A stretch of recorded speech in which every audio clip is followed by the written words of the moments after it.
Bueno, vamos a meternos de lleno en una de las dicotomías más épicas del siglo XIX en el continente americano. A ver, pensadlo un momento. Pasar de la absoluta euforia de una gigantesca victoria militar a estrellarse de frente contra una realidad política totalmente fragmentada. De eso va este análisis. Es en el fondo una historia sobre lo enorme que puede ser la ambición humana y los obstáculos casi imposibles que supone gobernar. Hablamos de ejércitos enteros que desafiaron imperios solo para acabar siendo devorados por la propia paz. Fijaos en la magnitud de esta idea. Hubo un momento, un instante en la historia en el que una sola persona soñó con cambiar la cara de todo un continente. Y ojo, no estamos hablando de hacer un par de ajustes legislativos ni de una pequeña revuelta para bajar los impuestos. ¿Qué va?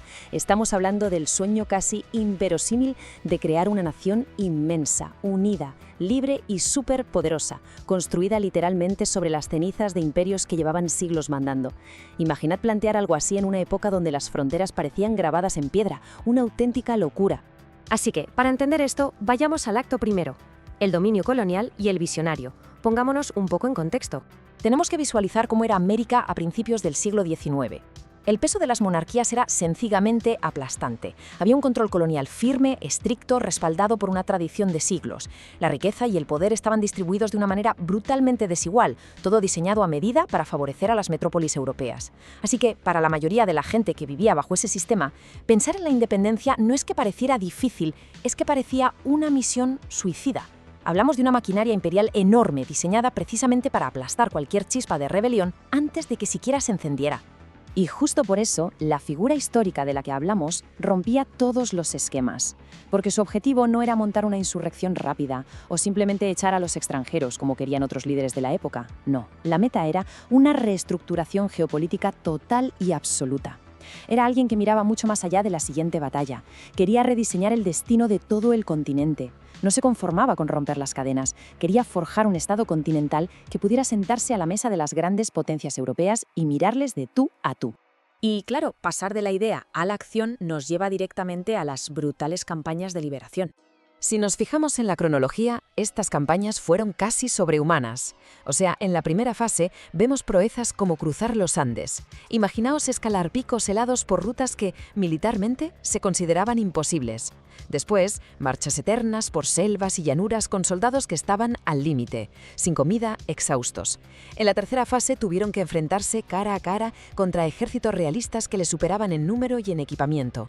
Pero increíblemente, a base de pura fuerza de voluntad y una brillantez táctica indiscutible, empezaron a llegar las victorias.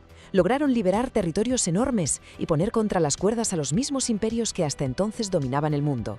Llegamos entonces al acto segundo, el punto de inflexión, el gigantesco desafío de la paz. Y aquí hay una verdad histórica que resulta bastante incómoda. Ganar la guerra es, muchas veces, el paso más fácil. Me explico.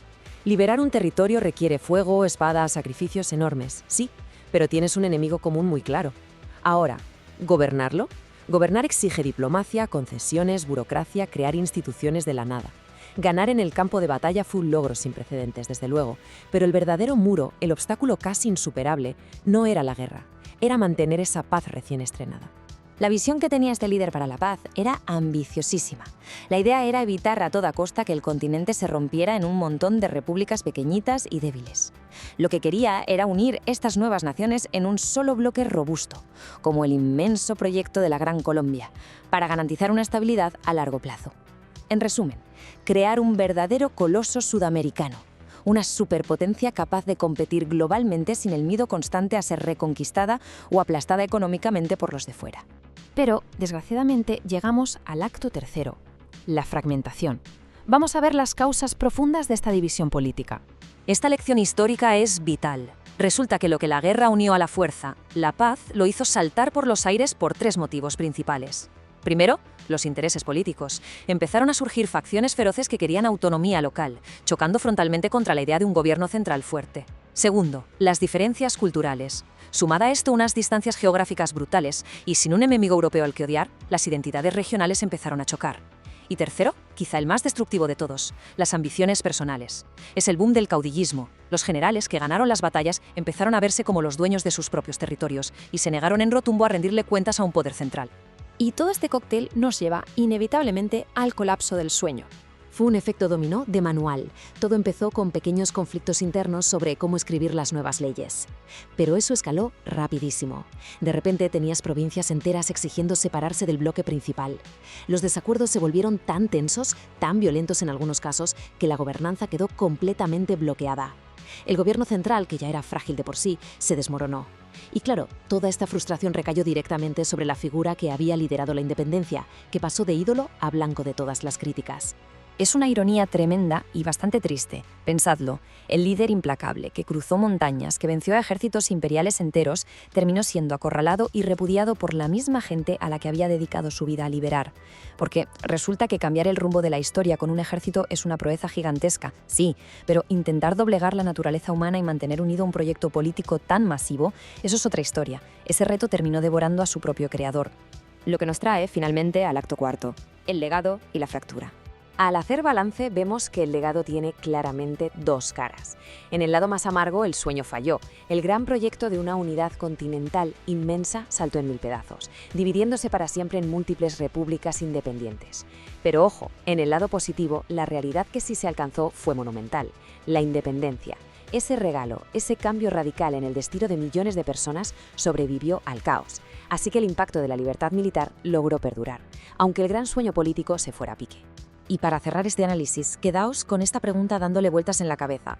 Sabiendo todo lo que acabamos de repasar sobre el inmenso peso del poder, ¿qué resulta verdaderamente más difícil? ¿Conquistar un territorio a base de batallas o mantener unido lo que has creado cuando por fin llega la paz?